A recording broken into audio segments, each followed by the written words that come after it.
সবাই যদি চাও যাও চাও একটু সরো ভাইয়া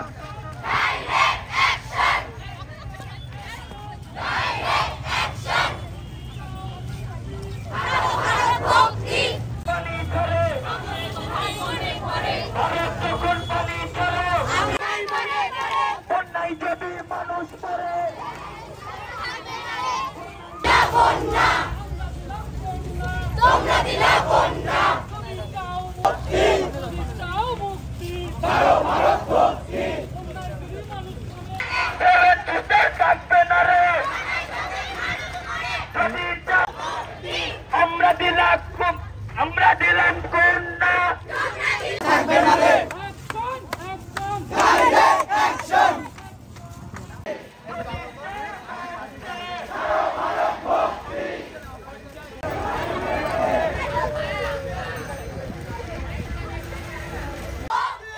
ভারত যখন পানি ছাড়ে যখন পানি ছাড়ে ভারত যখন পানি ছাড়ে Seven Sisters!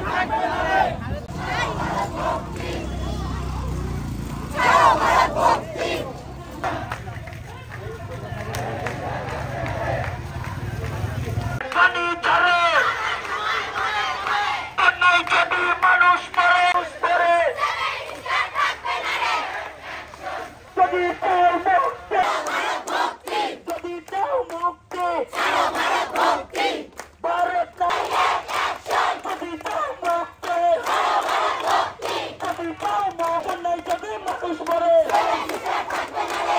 আমরা দিলাম কন্যা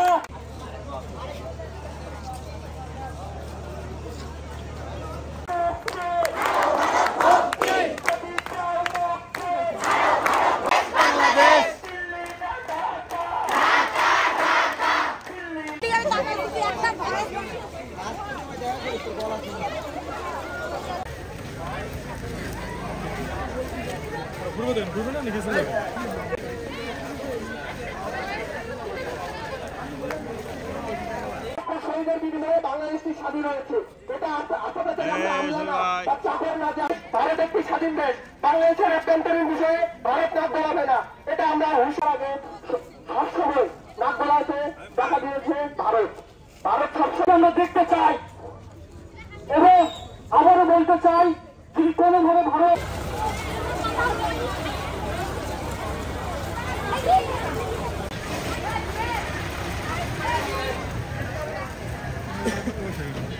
আজকে বাংলাদেশের প্রেক্ষাপট লক্ষ্য করলে দেখা যায় আমাদের ফেনী পূর্বাঞ্চল যেমন ফেনী নোয়াখালী ইত্যাদিতে আমাদের বাংলাদেশের মানুষ পানিতে বন্যায় আক্রান্ত হচ্ছে এবং স্বাভাবিক জনজীবন থেকে বিপন্ন হচ্ছে।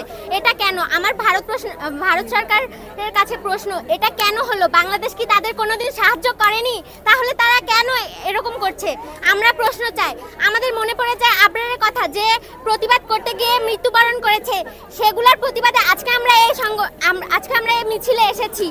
আমরা এটার সফলতা কামনা করছি। আমরা চাই এই ফারাক্কাবাদ যে পানি আসছে তা বন্ধ করতে এবং ভারতকে দৃঢ় নিন্দা জানাতে। আমরা আজকে এখানে খুশি মনে এসেছি এটা না, আমরা দুঃখ ভরা ক্লান্ত মন নিয়ে এসেছি। এই দুঃখটা শুধু আমার না, এই দুঃখটা সমগ্র বাংলাদেশের দুঃখ। আপনারা যদি একটু খেয়াল করে দেখেন সামাজিক যোগাযোগ মাধ্যমে যেটা ছড়িয়ে পড়েছে, যেটা আমরা দেখতে পাচ্ছি, আমাদের দেশের ফেনী, কুমিল্লা, নোয়াখালী এই জেলাগুলো কি শুধু মুসলিমের না, এখানে হিন্দু সম্প্রদায়, এখানে বৌদ্ধ, খ্রিস্টান সকল ধর্মের মানুষ আছে। তারা অগ্রিম বার্তা না দিয়ে কেন এই পানি ছাড়লো? এটা কি মুসলিমদের উপর কোনো জোর দিল, হিন্দুর উপর জোর দিল? না, এটা সমগ্র বাংলাদেশকে তারা ডুবানোর চেষ্টা, সমগ্র বাংলাদেশকে পিছিয়ে ফেলার চেষ্টা। আপনারা ইতিমধ্যে জানেন যে আমরা একটা দুর্নীতিগ্রস্ত দেশ, যে দেশে স্বৈরাচার পতনের পর আমরা ছাত্র সমাজ নতুন করে সংস্কারের দাবিতে মাঠে নেমেছি। তো এই সংস্কারের মাঠেই যে ভারত সরকার আমাদের সাথে যে বিদ্বেষী মনোভাব করছে, এটা কখনোই কাম্য না। আপনারা যদি দেখেন 2023 সালে দ্বিপাক্ষিক চুক্তি, যেটা তিস্তার সাথে দ্বিপাক্ষিক চুক্তি বাংলাদেশ এবং ভারত করতে চেয়েছিল, সেই দ্বিপাক্ষিক চুক্তি বসার আগে ভারত সেই তিস্তা ব্যারেজ খুলে দেয়। সেখানে আমাদের রংপুরের মতো জেলা শহর সহ আশেপাশের জেলা শহরগুলো ডুবে যায়। আপনারা যদি খেয়াল করেন বিগত দিনে যেগুলো ঘটে গেছে, আমরা কি ভারতের জন্য কিছু করি না? আমরা কি বন্ধুত্বপূর্ণ রাষ্ট্র হিসেবে মেনে নিই? আমরা অবশ্যই বন্ধুত্বপূর্ণ রাষ্ট্র মেনে নিয়েছি। এই জন্য আমাদের পূর্বে যেই সরকার ছিল সেই সরকার কি করেছে, যখন আমাদের 2022 সালে কুষ্টিয়ার এক নারী রত্না যখন খাবারের অভাবে আত্মহত্যা করে, তখন আমরা ভারতকে দুর্গাপূজার উপলক্ষে 5,500 টন ইলিশ পাঠিয়েছি। এইখানে শুধু সীমাবদ্ধ না, আমরা তাদেরকে ফজলি আম পাঠিয়েছি, কিন্তু আমরা পক্ষান্তরে কী দেখেছি? আমরা তাদেরকে কিছু পাইনি। প্রতি বছর আমাদেরকে বন্যার জলে তারা ভাসায়। আমাদের একটা সুস্থ বিচার দরকার। আমরা এই বিচারটা শুধুমাত্র ভারতকে দিতে চাই না।